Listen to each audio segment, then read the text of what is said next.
Hai, aku Galang dan kali ini aku bakal ngejelasin ke kalian tentang Dynamic Routing EIGRP. Di video sebelumnya, kita sudah membahas tentang Static Routing. Nah, untuk video kali ini dan beberapa video ke depan, kita akan belajar tentang Dynamic Routing EIGRP. Sebelumnya, kita tahu bahwa Static Routing itu kita harus mengkonfigurasi IP route-nya secara manual. Nah, cara tersebut sudah pasti merepotkan. Tetapi untuk Dynamic Routing, kita tidak perlu mengkonfigurasi IP-nya satu persatu di router. Tiap router seperti router 1 harus dikonfigurasi, router 2 konfigurasi, router 3 juga konfigurasi. Itu tidak perlu.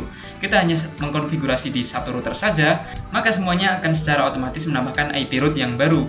Contohnya begini, apabila kita memiliki network baru atau kita memiliki router yang baru, kita akan menambahkan router di sini. Anggap saja ini sebagai network.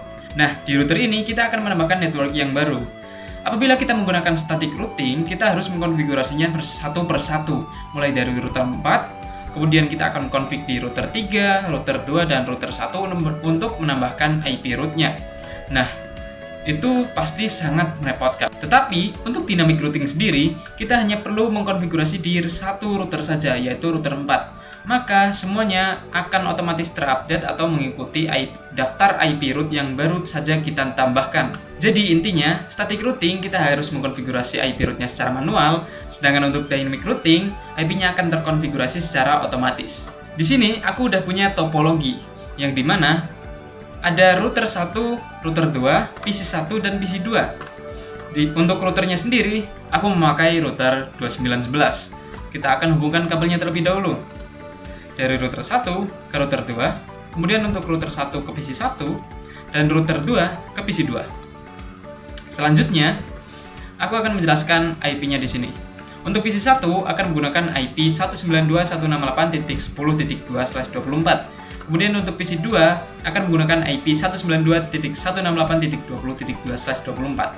Kemudian di router 1 pada interface Gigabyte 0/1 akan menggunakan IP 192.168.10.1/24 dan di Gigabyte 0/0 akan menggunakan IP 10.10.10.1/24. Lalu di router 2 kita akan menggunakan IP 192.168.20.1/24 di interface Gigabyte 0/1. Kemudian untuk Gigabyte 0/0 kita akan menggunakan IP 10.10.10.2/24. Nah, langkah selanjutnya adalah kita akan mengaktifkan seluruh interface yang masih mati ini di masing-masing router.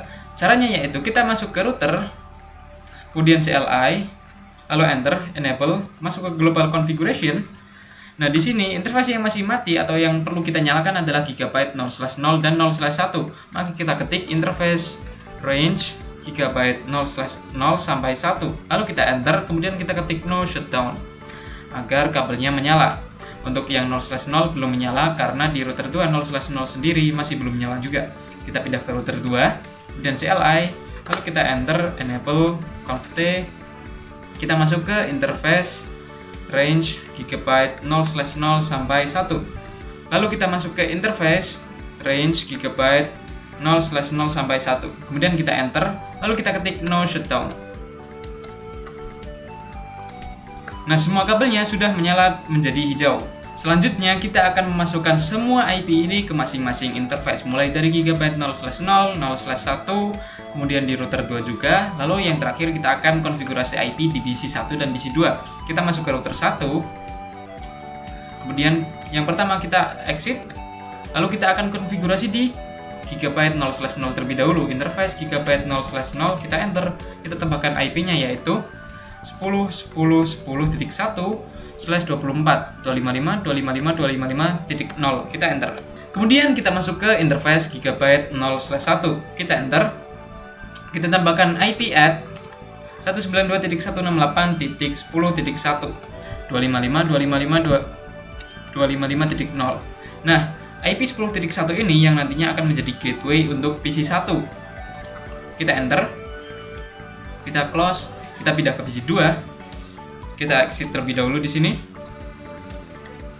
Kita masuk ke interface Gigabyte 0/0, kita masukkan IP-nya yaitu 10.10.10.2/24 255.255.255.0. Lalu kita enter.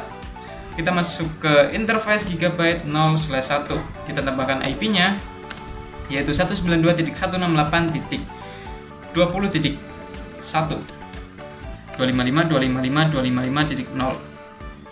Nah, untuk IP 20.1 ini nantinya akan menjadi gateway untuk PC 2. Kita enter. Nah, setelah kita memasukkan semua IP-nya ke masing-masing router, langkah selanjutnya kita akan konfigurasi IP di PC 1.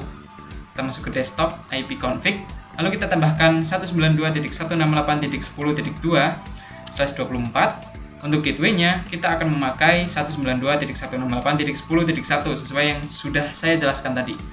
Kemudian untuk PC 2, desktop, IP config, 192.168.20.1, titik 2, lalu kita tab /24 untuk gateway-nya yaitu 192.168.20.1. Kita close. Nah, teman-teman tahu bahwa kalau kita belum melakukan static routing atau kita belum melakukan routing, pasti ping-nya akan gagal. Kita akan coba di sini PC 1 ke PC 2. Hasilnya adalah fail. Lalu kita coba lagi. Masih fail, dan untuk ketiga kalinya juga masih fail. Hal ini dikarenakan apabila PC 1 akan mengirim paket ke PC 2, router 1 tidak tahu arah atau jalur yang benar yang mengarah ke IP 20.2 ya, atau IP yang dituju oleh PC 1. Nah, di video selanjutnya aku bakal ngebahas tentang konsep static routing dan dynamic routing. Aku Galang pamit undur diri. Terima kasih banyak.